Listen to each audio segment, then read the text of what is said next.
In the ever-changing climate of global capitalism, people are constantly looking for new and inventive ways to earn a living. Dog walking has become an emergent field throughout the world. In Brooklyn alone, there are easily over 40 dog walking companies.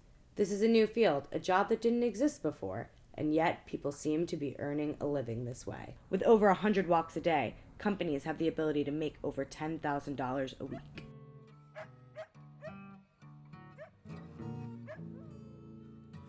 I'm Alex Foley, I'm 25, and I am a walker for Brownstone Dog Walkers.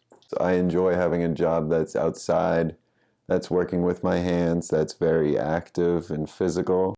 There's responsibility in it, because they are living creatures.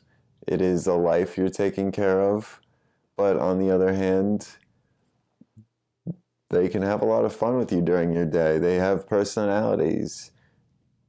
It's, like hanging out almost in a way with friends who can't talk and are just very little four-legged creatures.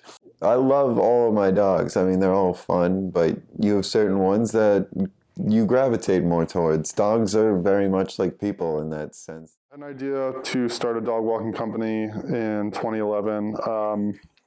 I had been living in upstate New York for years after college and moved home in 2006. And was doing odd jobs and playing live music and playing poker, relying on that for my income. And then a bunch of circumstances popped up in my life and I realized I had to do something more stable. Getting to work with dogs is the best part about it, but it really helps service this area in this kind of capacity, even though there's tons of dog walking companies, but this is an area that really caters to pets, and having this kind of service here is really, really awesome. To make a career out of it's something you can't do when you're at my level, but it's certainly something Jeff and Ryan have carved out for themselves.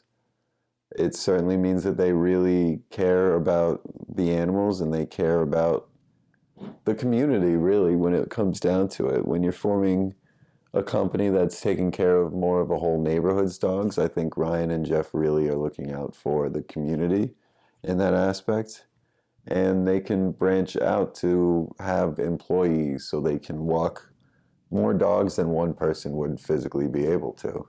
When we first started to advertise, what we did was we made flyers on little pieces of paper, and we made them, maybe 200 at a time. And we went up to Prospect Park and handed them out to people with their dogs during off-leash hours. So that's how we initially got our name out. Was we went up there at 7 a.m. and stood there in the cold or in the summer or whatever and just handed out flyers to everyone with their dogs. Except finally a park official told us that we were committing a crime by doing so. So we had to stop.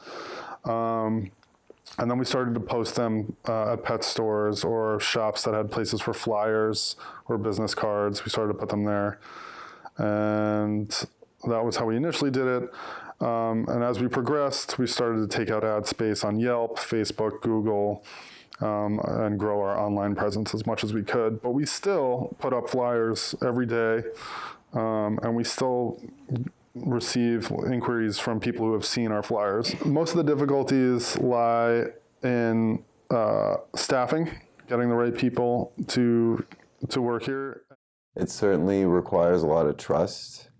I've certainly had to gain a lot of trust from my bosses, and it certainly takes them a while before they really trust someone. But when you do, it really feels respectful. I hope we never get to a point where it's just some big corporate dog walker where you have an automated machine where if you want to schedule, press 1. I don't want that.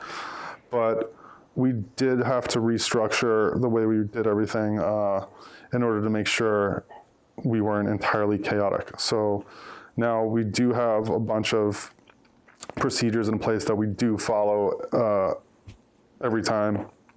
And we ask our customers to check out those rules and make sure they're okay with them. We provide all that stuff, and we stick to that as much as we possibly can, because at this point, we're doing 100 plus walks a day, and we have a big staff. And if things start to deviate from the rules, bad things can happen. And our goal is to make sure that we are as safe as possible, and we don't give the clients any reason to be upset or worried about our service. You ain't nothing but a hound dog, you're crying all the time. You ain't nothing but